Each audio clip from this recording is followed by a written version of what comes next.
శ్రీ గురుభ్యో నమః. శివాయ గురవే నమః.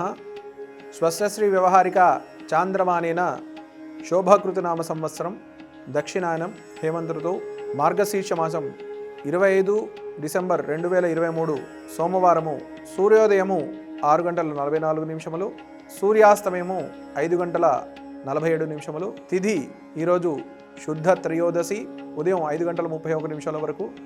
తదుపరి చతుర్దశి రాత్రి తెల్లవారితే 4:58 వరకు.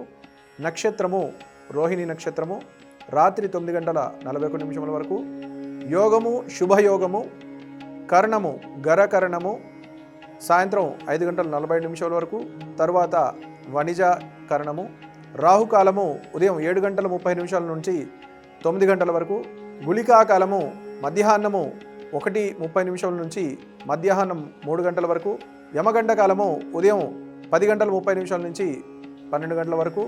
వర్జము రాత్రి తెల్లవారితే 3:24 నుంచి 5 గంటల వరకు. దుర్ముహూర్తము మధ్యాహ్నము 2:36 నుంచి 3:24 వరకు. ఈరోజు గ్రహస్థితి మేషరాశి వారికి లగ్నంలో గురుడు ఉండడం వల్ల ఈరోజు వారు చేసేటువంటి కార్యక్రమాల్లో ముందుగా వెళ్ళడం జరుగుతుంది. ప్రతి ఒక్క పని కూడా వారికి అనుకూలంగా ఉంటుంది. అంతేకాకుండా ఈరోజు ప్రతి ఒక్కటి కూడా వారికి వెతకబోయిన తీరుగా దొరికినట్టుగా ఉండడం జరుగుతుంది. వృషభ రాశి వారికి దైవ సంకల్పం వల్ల కొన్ని కార్యక్రమాలు ఏవైతే ఉన్నాయో అవన్నీ కూడా వారు ముందుకు తీసుకువెళ్ళగలుగుతారు. మిథున రాశి వారు మంచి కార్యాచరణతో సత్సంబంధాలతోటి పూర్వం వారు చేసిన కార్యక్రమాలు ఏవైతే ఉన్నాయో లేదా వారు చేసిన పనులు ఏవైతే ఉన్నాయో లాభదాయకంగా కనిపించడం జరుగుతుంది. కర్కాటక రాశి వారు వీరు ఈరోజు నిర్మలమైన మనస్సుతో చక్కగా ఆహ్లాదంగా ఉండి వారి యొక్క కార్యక్రమాలన్నీ కూడా పూర్తి చేసుకోవడం జరుగుతుంది. సింహరాశి వారు మీరు వ్యాపార నిమిత్తమై చేస్తున్నటువంటి కార్యక్రమాలు ఏవైతే ఉన్నాయో కొన్ని దృష్టి దోషాల వల్ల ఇబ్బంది కలగడం అనేది జరుగుతుంది. కాబట్టి తగు జాగ్రత్త వహించాలి.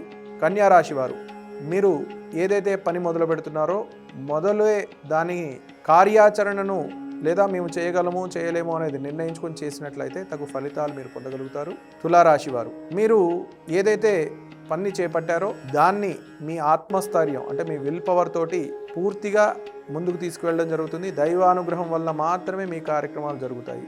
కాబట్టి చక్కగా మీరు ఆ దైవాన్ని స్మరిస్తూ వారి మీద అమితమైన విశ్వాసంతో కార్యక్రమాలు చేపట్టాలి. వృశ్చిక రాశి వీరు ఆరోగ్యపరంగా కొన్ని ఇబ్బందులు ఉండే అవకాశం ఉంది కాబట్టి తగు జాగ్రత్తలు తీసుకుని జాగరూకులై ఉండడం మంచిది. తర్వాత ధనస్సు రాశి వీరు చేపట్టేటువంటి అంటే భూమికి సంబంధించిన లావాదేవీలు కానీ ఆర్థికపరమైన లావాదేవీలు కానీ ఏవైతే మధ్యవర్తిత్వం ద్వారా కొంచెం ముందుకు జరగడం జరుగుతుంది. సరి అయిన వ్యక్తులా కాదా అని మాత్రమే చూసుకుని మీరు ఒక కార్యక్రమాలు పూర్తి చేసుకుంటే అవి మీకు ఆశాజనకంగా ఉంటాయి. మకర రాశి వారు ఏదైతే మీరు గతంలో చేపట్టి ఉన్నారో ఆ పనులన్నిటి కూడా కార్యాచరణ కోసం ఏదైతే చేయాలో అవన్నీ కూడా ఒక కాగితం మీద పెట్టినట్లయితే మీకు రానున్న రోజుల్లో అవన్నీ కూడా ఒక స్థితికి వచ్చి మీకు లక్ష్మీ కటాక్షం కలిగే అవకాశం ఉంది. కుంభరాశి వారు మీరు మొండితనాన్ని వదిలి ఏవైతే పనులు మీరు చేయాలనుకుంటున్నారో నలుగురిని కలుపుకుని ముందుకు వెళ్ళినట్లయితే ఆ పనుల్లో దిగ్విజయంగా మీరు ముందుకు వెళ్ళడానికి ఆస్కారం ఉంటుంది. మీనరాశి వారు మీరు గత కొద్ది రోజులుగా వాయిదా పెడుతున్న కార్యక్రమాలు ఏవైతే ఉన్నాయో ఆ కార్యక్రమాలన్నీ కూడా ఒక దిశానిర్దేశంగా వాటిని ముందుకు తీసుకెళ్ళినట్లయితే మీకు సక్రమైన ఫలితాలు మీరు పొందగలుగుతారు. ఈరోజు పరిహారం సోమవారము రోహిణి నక్షత్రం కలిసి ఉంది కాబట్టి చక్కగా ఈరోజు చంద్రుడికి ప్రీతిగా స్వామివారికి అంటే మీకు దగ్గరలో ఉన్న దేవాలయం ఏదైనా ఉన్నట్లయితే స్వామివారికి క్షీరాభిషేకము లేదు అక్కడ ఉన్న బ్రాహ్మణులకి తెల్ల వస్త్రము బియ్యము ఆవు పాలు పెరుగు ఈ 4 వస్తువులు దానం ఇచ్చినట్లయితే చంద్రుని యొక్క అనుగ్రహం వలన ఆ పరమేశ్వరుడి యొక్క అనుగ్రహం వలన మీరు ఏదైతే సంకల్పించున్నారో లేదా గతంలో కానీ వర్తమానంలో కానీ భవిష్యత్తులో కానీ మీకు జరిగే ఇబ్బందులు ఏవైతే ఉన్నాయో అవన్నీ కూడా నిర్మూలన చేయడానికి ఆస్కారం ఉంటుంది.